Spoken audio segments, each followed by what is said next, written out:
Hi, Steve Pomeranz here, host of On the Money with today's On the Money Extra, where we feature market updates and insights as well as guest interviews with noted financial experts to help you stay informed and learn the facts to make the right decisions about money.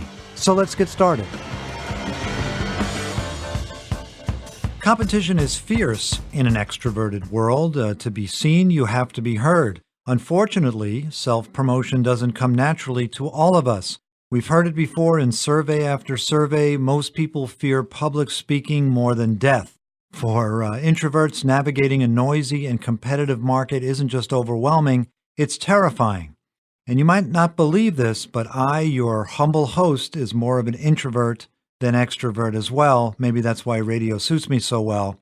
But in any case, my next guest, Kim Staflund, knows what it's like. Being a self-proclaimed introvert didn't stop her from reaching bestseller status, and it hasn't prevented her from putting herself in the spotlight as a nationally recognized sales coach. So settle in as we take on this important topic to help those who have declared and those of you still closeted introverts out there. Hey, Kim, welcome to the show. Hi, how are you? Good. Thank you for having me. My pleasure. Tim, what is the primary factor causing people to be introverted, do you think? Well, first and foremost, I think in our society right now, we tend to prefer extroverts over introverts, or we tend to kind of make people feel bad about being introverted. And that's a misunderstanding of what introversion is. Not all introverts are shy or socially kind of inadequate or something like that. All that introversion is it has to do with where do you get your energy from. Mm-hmm. So where an extrovert gets energy from being in social situations with lots of different people, an introvert actually has to expend energy in those social situations. We can still do fine socially, but when we come out of it later, we get our energy back by having a period of time alone. Yeah. So that's a simplified kind of explanation of the difference between introversion and extroversion. And there are shades of gray between the two. It's not just black or white, introvert versus extrovert. There are people who, can thrive in some environments, but also thrive in environments where there is some solitude and it gives them a chance to regroup, right? Absolutely. It's a kind of a sliding scale from one end to the other, and nobody is completely introverted and nobody is completely extroverted. So when a person is introverted and they have to operate in an extrovert's world, what are their biggest fears? What may hold them back from being productive? Well, probably three of the biggest fears that introverts, and you know what, possibly other people as well, extroverts as well, but some of the top fears are, first of all, what if it's a bad idea? The other one is, what if it doesn't work?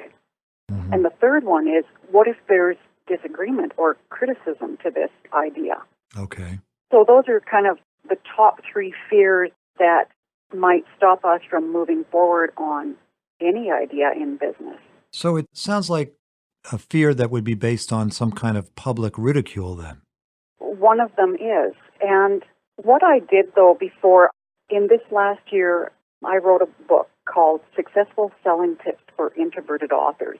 And the reason that I went into writing this book was because my last two books, when I was teaching people how to publish professionally and how to market and sell books, I had a lot of pushback from people who said, well, you can do that, I can't. Mm-hmm. Because they viewed me as they thought I was an extrovert. So I thought, no, you need to understand whether you're introverted or extroverted, you can sell. So I started writing this book, Successful Selling Tips for Introverts, but I had to ask myself, what is causing this fear in introverted people that is preventing them from moving forward with this? And you know what? It's actually genetics more than anything else. Well, you talk about getting energy. Extroverts get energy from their public interaction. I think the first person I think of when I hear that is Bill Clinton. I mean, this seems like a person who thrives in a public forum and a public environment. And I'm sure there are plenty, and Woody Allen, I guess, would be the the role model for introverts, I suppose. Someone who's very productive, but is totally awkward and perhaps inadequate in public. I guess today's world, to publicize yourself can actually fit the introvert him or herself because you're talking about doing a lot online in the privacy of your own home. Absolutely. And that's what I focus on when I'm teaching. I'm a sales coach for authors, but just for business people in general as well. Blogging, when you couple blogging with social media marketing, not only is this a really effective marketing and selling platform for introverts, but also for extroverts as well. And you can reach a worldwide market with this by utilizing the power of keywords. It's all about keywords and bringing in the audience that is already looking for you. So where traditional kinds of advertising and marketing like newspaper and billboards and television and radio, they try to interrupt people into noticing you. But this, blogging, already appeals to people who are already in the market looking for you because they're already typing those keywords into Google or Yahoo as it is, and boom, there you come up in the top search engine results. If you're blogging effectively, which I teach people how to do. My guest is Kim Staflund. She is the author of Successful Selling Tips for Introverted Authors, but also has founded her own publishing company, and she coaches individuals in that area, but also she specializes or talks specifically to those who are introverted, and these ideas carry forth to really any profession. Now, Kim, introverts can use their nature as an advantage. I mean, you mentioned early on that, in a sense, extroverts or maybe seem to be held in higher regard, let's say, than introverts, or there's, somehow there's something wrong if you're an introvert. But an introvert has certain advantages. What are they? Well, the one that I've noticed the most, so I am an introvert. I'm a self-proclaimed introvert, but I have over 20 years of sales experience, believe it or not, that we're everywhere. And one of the sales tactics that they teach you in any kind of sales room, the best way to sell to somebody is to shut up and listen. So you listen, you ask them questions about themselves because you want to find out what do they like about their current vendor, what do they not like about that vendor, and you want to find out as much as you can about their pain points so that you can design a program customized to them, and that's the best way to sell to them. So on that note, introverts are a lot better at shutting up and listening than extroverts maybe are. Extroverts like to talk a lot. Yeah. So that's an advantage of an introvert.